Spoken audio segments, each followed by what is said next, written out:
fresh off the streets and onto your screen. We define. Oh my God! Wow! We know what's poppin' right now. Scoop brings you the style and celeb-obsessed inside looks that you crave. The vibe, the drip, the bands, and all the clapbacks. It's your daily dose of urban culture. This is Scoop. D'banj has teamed up with telecom giant MTN to launch a brand new talent show called Best of the Street, offering a massive $250 million prize pool. With that kind of opportunity on the table, we are definitely expecting to see incredible performances and some future stars in the making.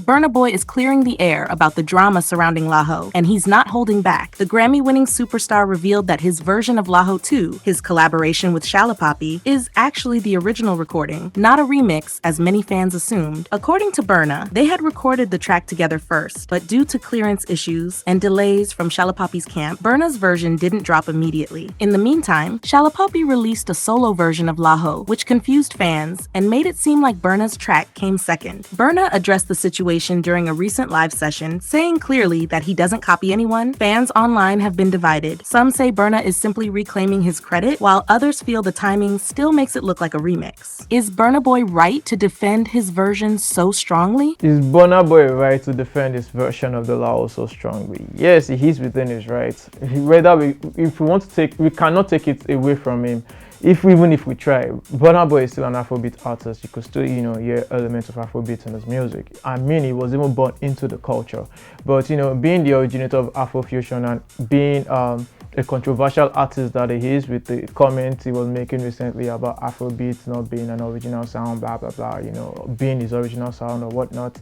But I believe that, him claiming the music to be his own and being the very first version is within his right, because from what I've seen, the music, the 30-second clip I think blew up on TikTok, and over time Shalapapi went ahead, released his version without Burna Boy being on it, based on clearance issues. And when the clearance, probably Atlantic Record and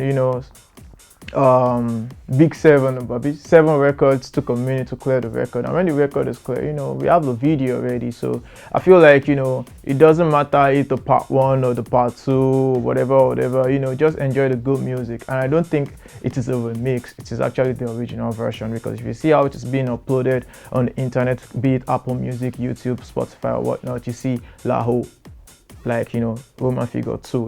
It is what it is, man. Shout out to Burna Boy and Shalapapi. Should the industry have more transparency? Usually, and this thing is usually beyond the power of the artist. It is always in the pockets of the record labels. Sometimes it takes a minute for these record labels to clear some certain tracks because of files and logs and and whatnot, proceedings and whatever.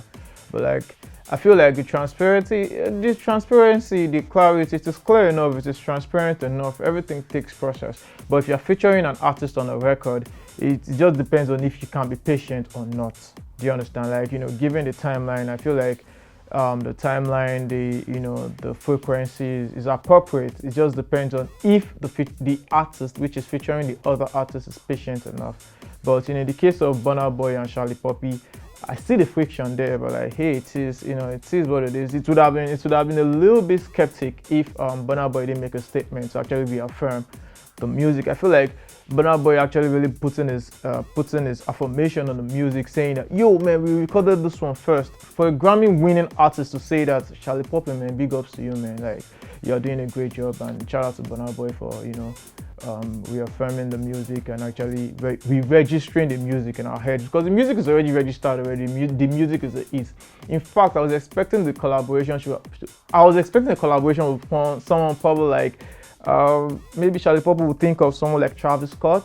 I mean, probably get Isaac Rocky on it or whatever, man, because Shalapapi is really on that, he's really on that timeline right now. Probably get someone like Future on it, but sitting it back home and actually really sticking to status quo is actually really not a bad idea, and sticking to status quo is actually really helping him, because whether we like it or not, Burna Boy is the first to reckon with in Afrobeat and Afrofusion. I would say Afrobeat because whether we like it or not, when you listen to Burna Boy from the get-go, from the jump, you could tell he's an Afrobeat artist. But evolving into who he is today, being a pioneer of Afrofusion, it has actually really helped the industry, and we collectively appreciate his efforts into the industry. In less cheerful news, singer Terry Apala has been remanded in custody over allegations of Naira mutilation. Reports say he was allegedly seen mishandling Nigerian currency at an event, a serious offense under the law. His legal team is already working on the case, but for now he remains in custody pending further proceedings.